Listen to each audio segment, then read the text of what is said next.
Voilà, je suis ravi d'accueillir les trois nouveaux entrepreneurs.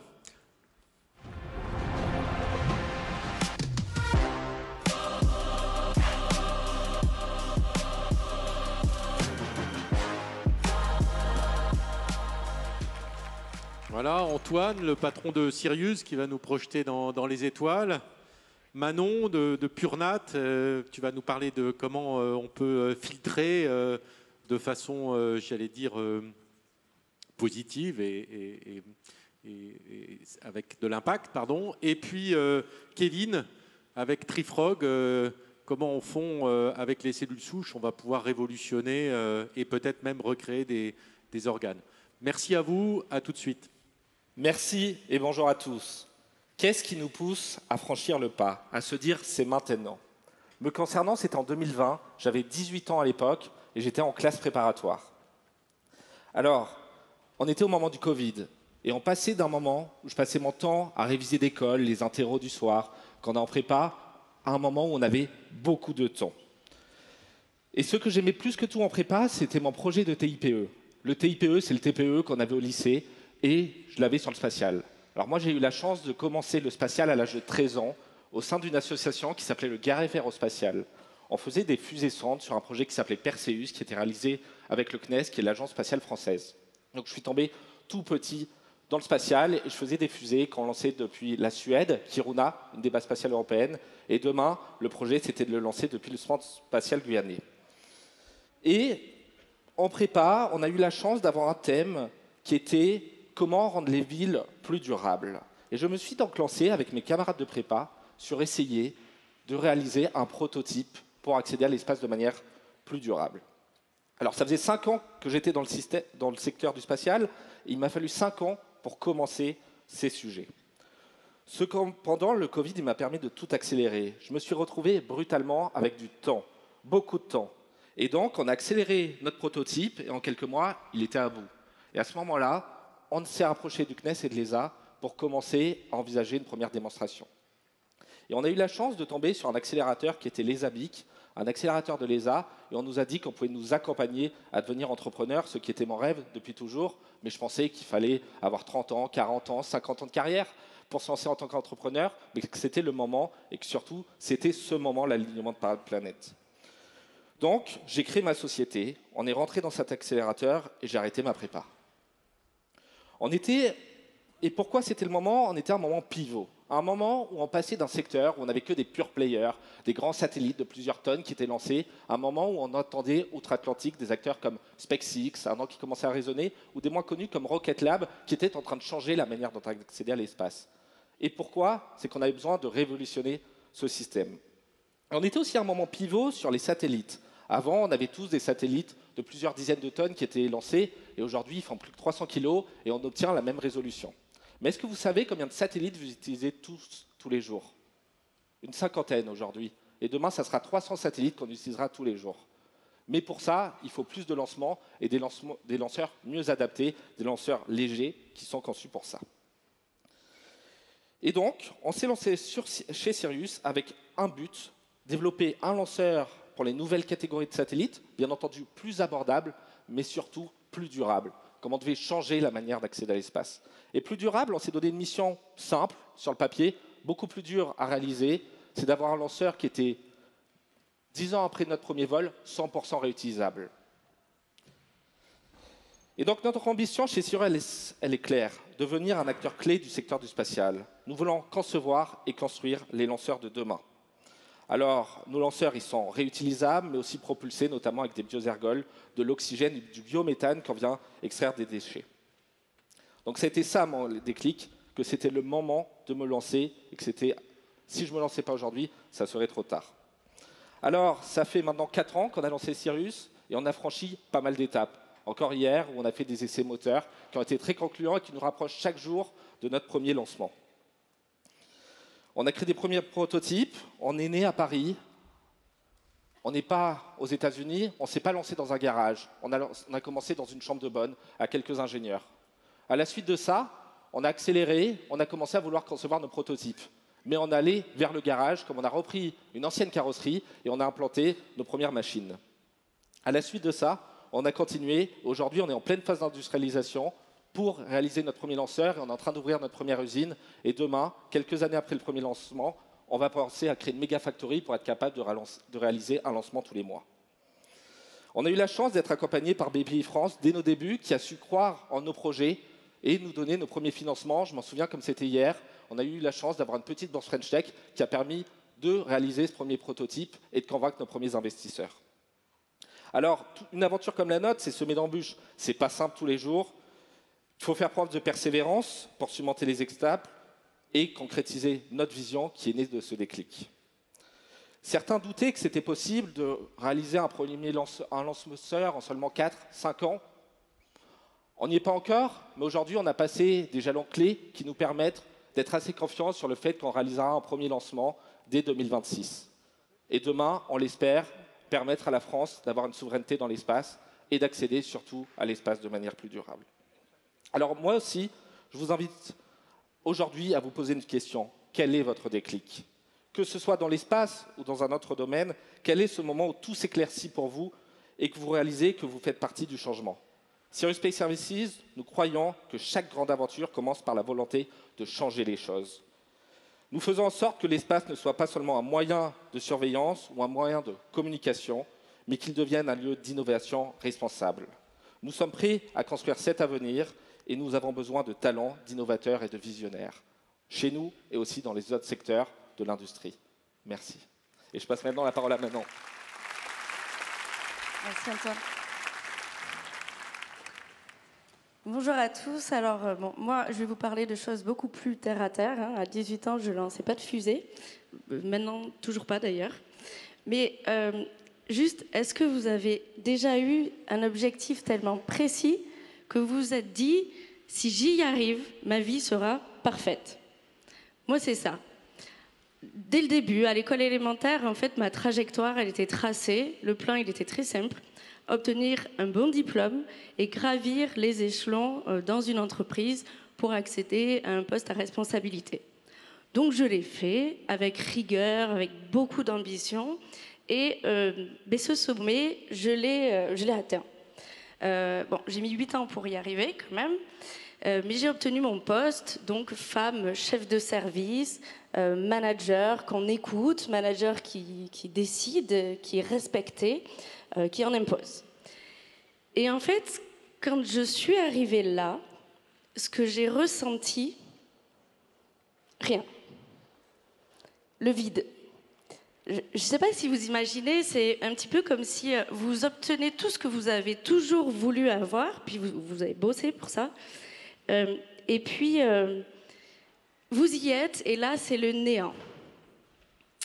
Voilà, donc en fait, c'est un petit peu comme si j'avais gravi ma montagne, et puis arrivé tout en haut, je me suis rendu compte qu'il n'y avait rien pour moi.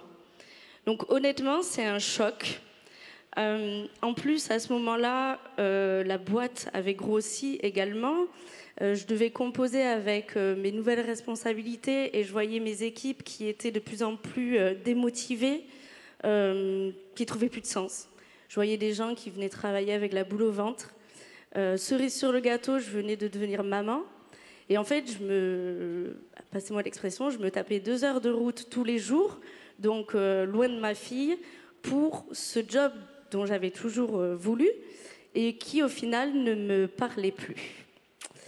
Voilà. Donc là, je me rends compte que finalement, cette quête, c'est pas la bonne, que ce que j'avais toujours voulu, c'était peut-être plutôt ce qu'on avait toujours voulu pour moi.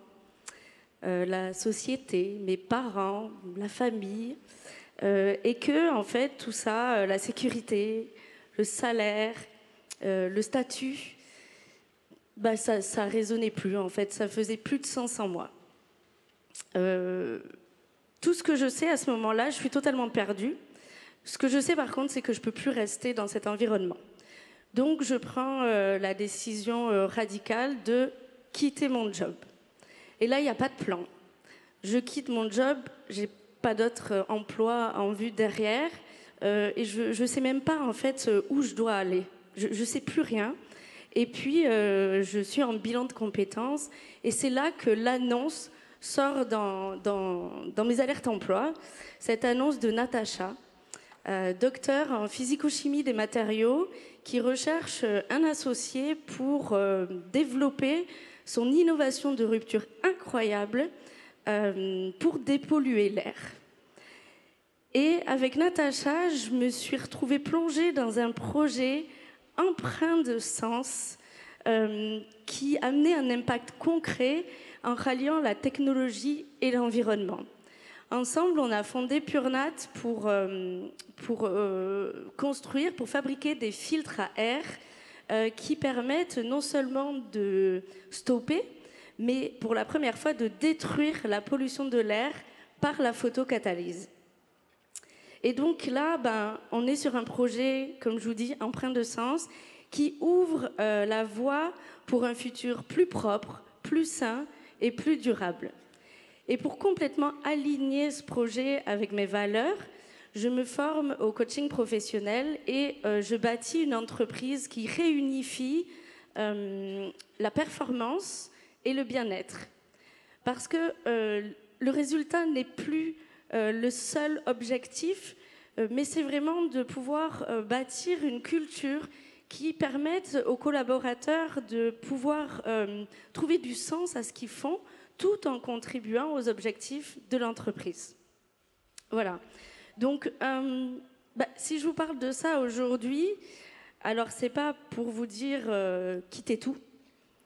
C'est déjà, dans un premier temps, pour vous inviter à réfléchir. Posez-vous la question, est-ce que vous êtes bien là où vous êtes ? Toute votre vie, on vous met des objectifs, avoir un diplôme, avoir un poste, avoir un statut. Qu'est-ce que vous voulez faire? Qui vous voulez être? Qu'est-ce que vous êtes vraiment? Parfois, en fait, le sommet qu'on essaye d'atteindre est différent de ce qu'on aurait pu imaginer. Moi, ce que j'ai appris, c'est qu'il y a plein de...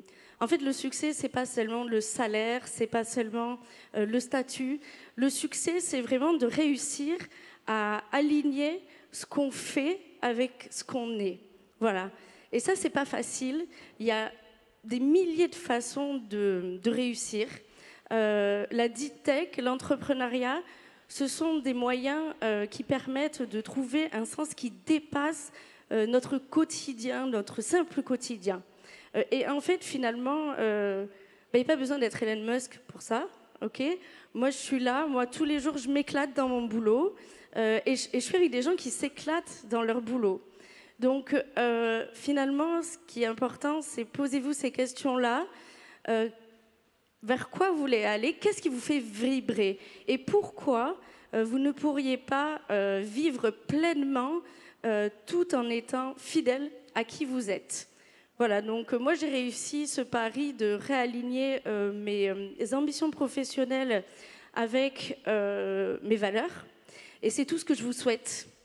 Trouvez votre chemin, écoutez ce qui résonne en vous et osez vous lancer dans ce qui vous inspire vraiment. Parce que je pense qu'au final, il n'y a pas de meilleur déclic que celui-là.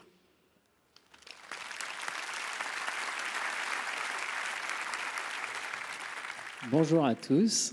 Donc, merci de m'avoir invité ici pour parler aujourd'hui. Donc déjà, je vais commencer par dire quelque chose quand même. Moi, je crois dans le progrès.